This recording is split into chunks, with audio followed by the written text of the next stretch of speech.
greet D.S. Phillips. The man in question shrugged off the officious young police constable hovering at his side and barged into the room, planting his stocky frame inside the doorway. He cast a keen eye over Ryan and folded his arms. "Son, you better have a good explanation for why I've been dragged over here." Ryan stuck his hands in his pockets. "I hear that you've killed someone." Phillips raised a single bushy eyebrow. Ryan nodded briefly. "Apparently." Phillips huffed out a breath. "Well, unless you finally lost your marbles and off that bloke who keeps nicking your parking space, it's a load of bollocks." "Well, to the best of my knowledge, my marbles are all present and accounted for. Bollocks, too." "Away, then." They fell into step down the wide, musty corridor. Ryan was surprised to feel genuine relief as he left the cell behind him, and wondered whether it was an emotion felt by all of the men and women he had ever slung inside it. There was a raised eyebrow from the duty sergeant at the desk, and a few nudges from junior members of staff as he made his way towards the interview suite, but they were outnumbered by a far greater number of friendly slaps on the back. For too many years, this ugly 60s building had been more of a home to him than his apartment, gathering dust on Newcastle's quayside. Only recently had he begun to appreciate the finer things a home could offer, only since his relationship with Anna. "Anna? Crap," he muttered aloud. Phillips grunted and looked across, a question in his beady brown eyes. "Oh, it's Anna," Ryan explained. "I didn't tell her where I was going. I said I was heading out for a drink. With you, actually." Phillips cast him a look of stern disapproval. "I didn't think you were going for all that cloak and dagger stuff. She's a nice girl." "No," Ryan interjected, before Phillips's imagination could run away with him. "Keep your hair on, Frank. It's not what you're thinking." Phillips softened marginally. "She need to be told," he concluded.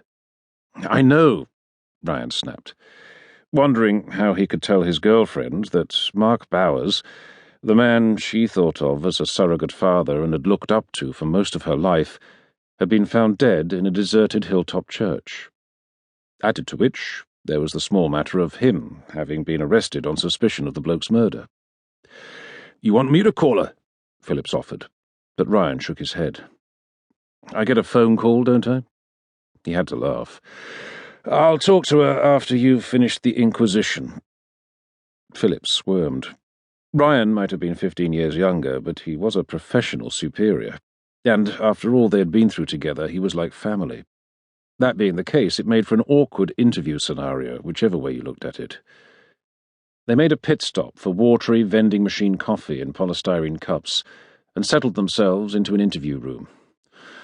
"Look," Phillips cleared his throat, "we've got to do this properly and have an interview with two detectives. Best to do things by the book, what with everything else." He trailed off lamely. "No problem," Ryan said, but felt the burn of humiliation. 6 weeks ago, he had been unceremoniously stripped of his warrant card and suspended from his duties pending investigation at the order of Detective Chief Superintendent Arthur Gregson. The inquiry was ongoing, so he was told, but so far there had been little progress. He had hoped to make a triumphant return to CID with his name cleared of all blemishes, but instead he seemed to be racking up further charges. A couple of long minutes later, the door to the interview room opened, and Detective Constable Jack Lowerson bounded into the room. His young face broke into a broad smile when he saw Ryan. "Sir!" He pulled up a chair, and the sturdy brown legs scraped against the carpet tile floor as he took a seat next to Phillips. "Good to have you back." Ryan raised a sardonic eyebrow. "Jack, I've been arrested on suspicion of murder. I wouldn't bother organising a party just yet." Lowerson flushed. "Thanks, though," Ryan relented. "Right, well, let's get on with it, then."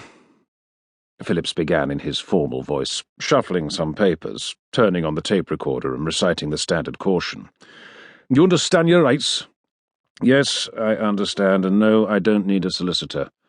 "You're sure?" Ryan huffed out a laugh. "Well, thanks for the vote of confidence." Phillips gave up on the formality and fixed him with a baffled stare. "Well, I'm thinking of your best interests. You've got to admit it looks fishy. Bowers found dead as a doornail. No murder.